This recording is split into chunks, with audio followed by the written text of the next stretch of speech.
All right. So yesterday we were learning about how the sign that Yosef sent his father that he was still alive was the wagons he sent to his father. And the reason why he chose wagons was because the word wagon is related to the word calf. And the last thing he learned with his father were the laws of the Eglah Aruf, the laws of the slaughtered calf. And with this, he wasn't only telling his father that indeed it was true that he was alive and he remembered, and he gave his father a sign that it's true, because how else would he know that? But also, Yosef was also hinting to his father that that he's alive spiritually. Right? You can hear me properly? You can hear me? Yes. Okay. So he's also hinting to his father that he's alive spiritually. And the reason why this mitzvah specifically was chosen to highlight Yosef's integrity was because this mitzvah has a spiritual counterpart. It's not only about publicizing the death of someone and hopefully through that finding who the murderer is, but it also alludes to the spiritual death, chas v'shalom, of a person, and how we're responsible to, when you see someone who is going into an environment that could, God forbid, separate them, detach them from their source of the life from Hashem, so we're obligated to take care of them. As the Tanan Ve'el Rabbi says, when you see someone naked, you have to give them clothing. When you see someone who's hungry, you have to give them food.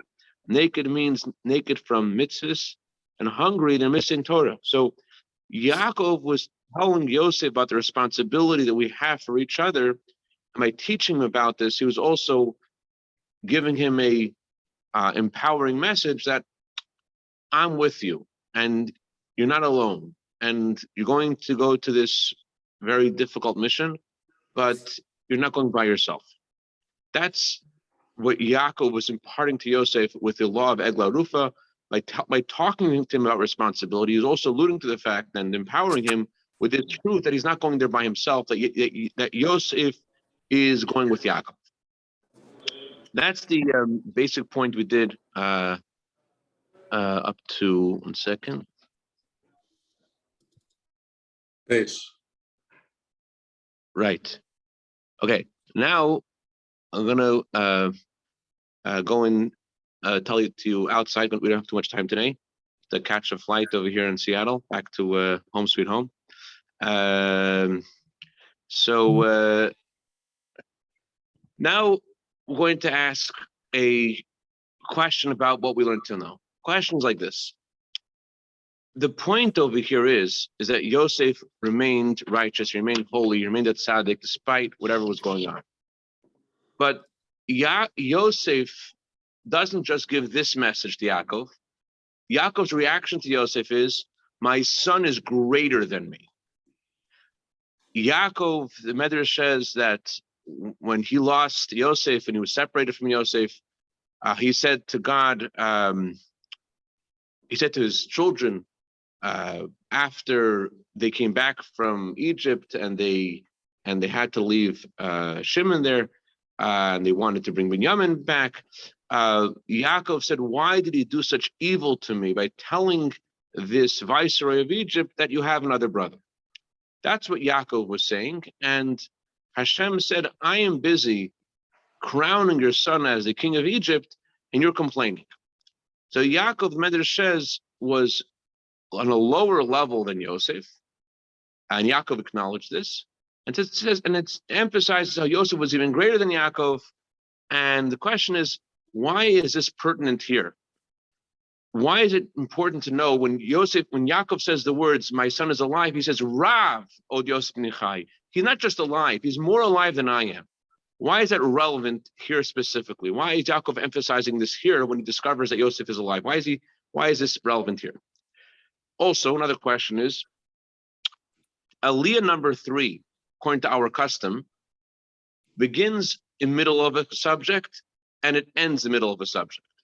it begins with Yosef telling his brothers that he wasn't sent there by him because they sold him. Rather, the reason why he is in Egypt is because God sent him there. He has to be there to support them and to nourish the whole world. It was Elohim, it was God who sent him there. That's Yosef's, those are Yosef's words. Those are Yosef's words to his brothers. He's telling them that it's not you, don't feel bad. And then Yosef continues on in the beginning of the third Aliyah, and he says, you didn't send me here, God sent me here. 1 second. One. Yeah. Yosef says, you didn't send me here, God sent me. Now, it seems like Yosef is just continuing the conversation. He's continuing the same point. You didn't send me here, God sent me here. That's what he was saying the whole time. And yet, the Aliyah number 3 begins with Yosef saying seemingly the same point he was saying the whole time. It wasn't you. God made me to become the viceroy of the Pharaoh and to rule over all of Egypt. It's the same point. And yet, we begin Aliyah number 3 in middle of Yosef's words to his brothers. Aliyah number 3 ends with the Torah saying, the spirit of Yaakov is revived. Aliyah number 4 begins with Yaakov remarking after discovering that Yosef is alive and saying, Yosef, my son is alive. I will go and see him before I die. So Yaakov's reaction to Yosef being alive seems to be part of the same subject as Aliyah number 3. And yet we stop Aliyah number 3 in middle and we talk about Yaakov's reaction to discovering that Yosef is alive in Aliyah number 4. So first we have Yosef saying, Yaakov saying, Yaakov's spirit being revived because he discovers that Yosef is alive. And then he begins in Aliyah number 4 saying, I'm going to go see him. Why not just end the subject? Say, Yaakov discovers Yosef is alive. And then he says, and therefore I should go see him. But no, we stop at Aliyah number 3, Yaakov's spirit is revived.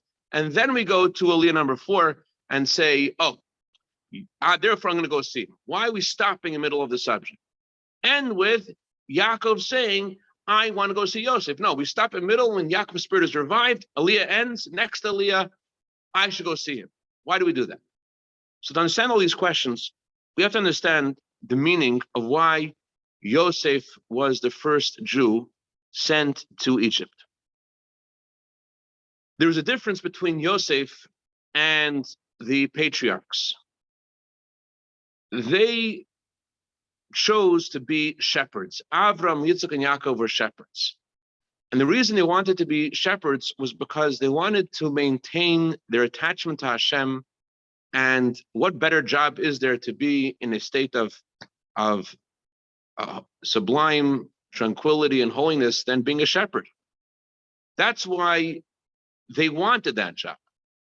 Yosef had a unique quality that surpassed Avram, Yitzchak, and Yaakov, and that was, although he went to Egypt, and although he became a slave to Potiphar, and although he even went to prison, and although he became later the viceroy of Egypt, he was so involved in all the muck and grime of Egypt, and yet he remained with perfect attachment, perfect, and that the word's not just integrity, dveikus is the right word. He was in a state of rapture with the divine, even while he was engaged fully working in Egypt. So that is why he's the first one that goes to Egypt, because it's what he does that empowers the Jewish people subsequent to his arrival in Egypt, that they should do the same thing. That even when they come to Egypt, they should still maintain their connection to Hashem. And that's why Yosef said that God sent me here to give you nourishment. His mission to Egypt was to open up a channel of a new path, of a new way of serving God, that you're able to live in Egypt and you're still able to be attached to Hashem. It was a spiritual nourishment. And that's why Yosef emphasized, he's constantly using the word Elohim. In the beginning of Genesis, in the beginning of Bereshis, we have the name Elohim a few times, but here, throughout the story of Yosef, we're talking about Elohim, Elohim, Elohim. Why? Because we're talking about a scenario where there is a concealment of godliness, where there's an experience that Hashem is hiding, so to speak.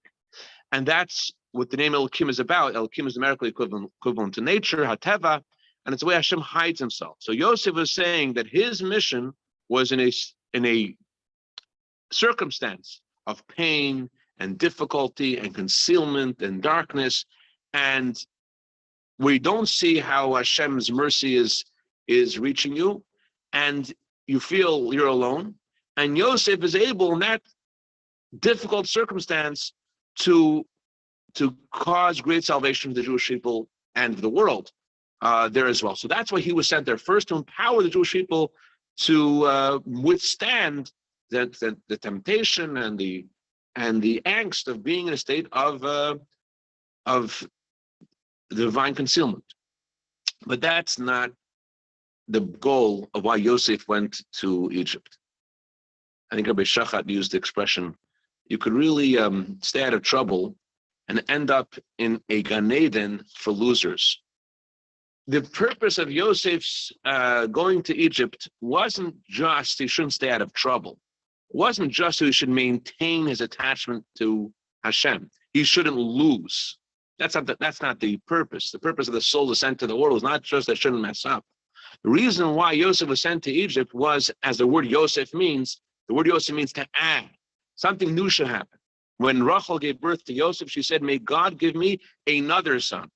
And the Medrash says that the words she used it's very specific. She said, may God give me a son, a stranger.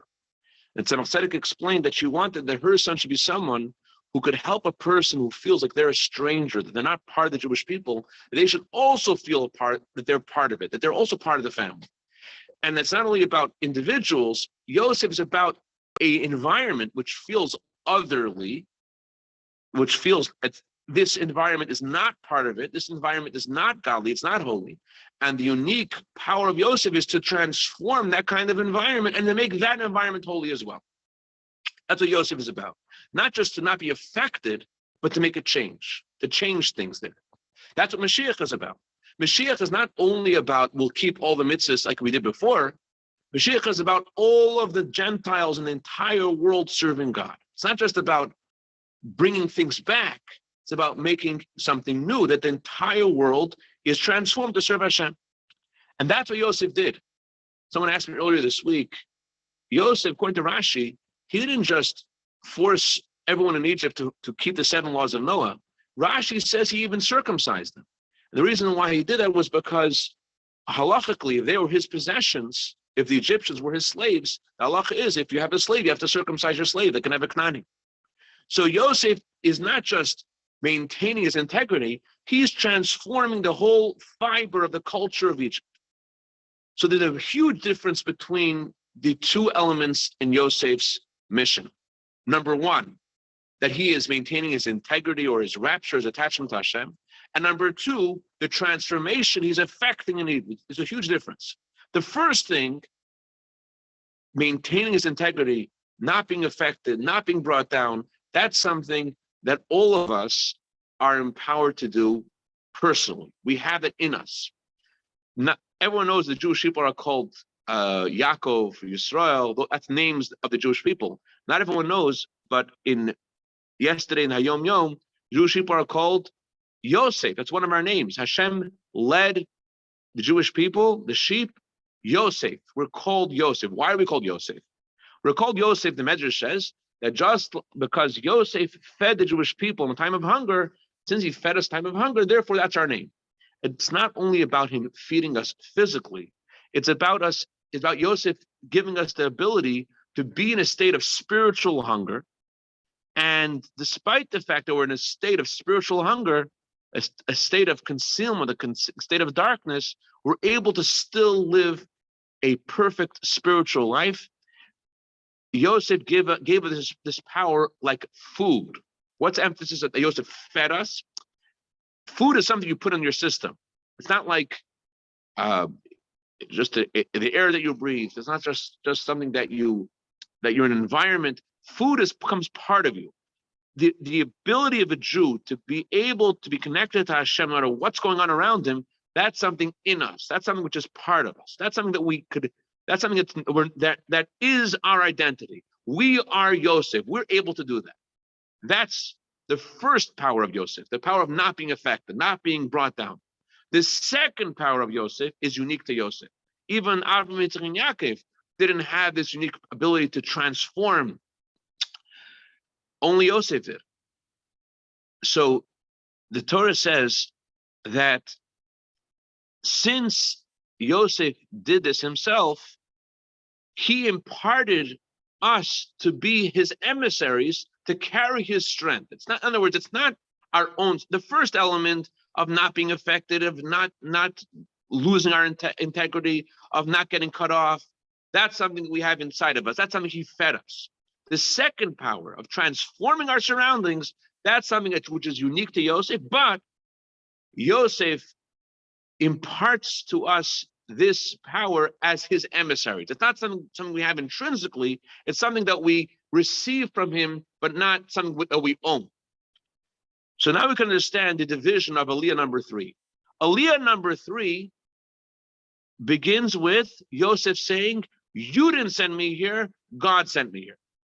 Aliyah number 3 is about the second power of Yosef. Where Yosef says that Yosef in Aliyah number 3 begins talking about his influence on Egypt, how he became the master of Egypt. Aliyah number 2 ends with Yosef going down to Egypt and not being affected.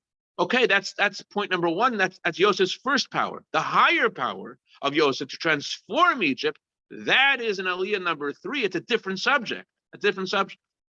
And that also explains why Aliyah number 3 ends with Yaakov being revived, Yaakov feeling so good that Yosef is still holy, still righteous. He hasn't been brought down. That's something Yaakov could identify with. That's something Yaakov himself experienced. Yaakov was in the house of Levin. Yaakov was there for 20 years. He worked there with all of his might, and he still remained Yaakov. So Yaakov identifies with Yosef's achievement, his first achievement of not being brought down. Yaakov was able to do that. But then in Aliyah number 4, Yaakov starts talking about Yosef's unique power that Yaakov doesn't have. And that is the ability of transforming the darkness of the exile itself, transforming the nations of the world themselves, that they should also be servants of Hashem. That's something which is a unique quality that only Yosef has. And therefore, Yaakov says in the beginning of Aliyah number 4, Yosef is greater than me. It's not something that I have. This is something that he has. It's a new thing in Aliyah number 4. It's not part of Aliyah number 3. Aliyah number 3 is about Yosef still being a tzaddik. Aliyah number 4 is about Yaakov recognizing that Yosef has something beyond what Yaakov has, and that is the ability to transform his surroundings. So what's the bottom line for us? The leader of our generation, the Rebbe says, is the Rebbe's father-in-law, the Frierdiker Rebbe, whose name is Yosef. The Yosef of our generation opened and paved the path to all of his students and all of his emissaries who walk in his footsteps. And through his emissaries and students, he paved the way for all the Jewish people that they should be able to spread the Torah and spread Yiddishkeit and spread the wellsprings of Chassidus to the outside in every place and in every situation, even in the Egyptian kind of environment, in the lowest and deepest and furthest kind of environment. And it's not in a way that you're just not being, that you're not only not being brought down by the place you go to, but more the opposite. You're able to transform that place where you are and the Gentiles in that place and all the people in the world, that they should also serve Hashem as Moshe Rabbeinu commanded us to encourage all the nations of the world to serve Hashem as well. And even though the Rebbe says it may seem the place you're in is like Elokim, it's a place of concealment. It's not a place where you see Hashem's power. You see Agbas Nefesh, you see pain. But through Yosef, we receive the power to reveal godliness, even in the place that we are sent, wherever we're sent. And further, not just to reveal godliness there, but Yosef means to add, to bring additional power, additional light of Hashem by the fulfilling the mission in the place that you're sent and revealing Hashem in that place. This causes Hayisafa. Yosef means to add something more. That's what Yosef told the brothers in the beginning of the third Aliyah. You didn't send me here. This is not something you guys could do. He didn't just mean to say, don't feel bad because you sold me. Yosef was saying this kind of thing is not something that you have intrinsically, but because of the Frierdiker Rebbe, empowering us, we're able to do this. And by adding in our Torah and our Yiddishkeit and spreading Chassidus to the most distant place, we will speed in the coming of the true Geulah through Mashiach Tzidkeinu. We'll build the Beis Hamikdash in its place and gather all the Jewish people, Teretz Yisrael, and it will fix up the whole world to serve Hashem. M'heira v'yameinu mamash. L'chaim, l'chaim. You hear Dr. Bresson? Here we're going. You hear Blake? Here you are. Where's Reb Zev? Where are you? You back home? Baruch Hashem. Baruch Hashem, home with Brister, right? I go in Shabbos. Upcoming Shabbos, David.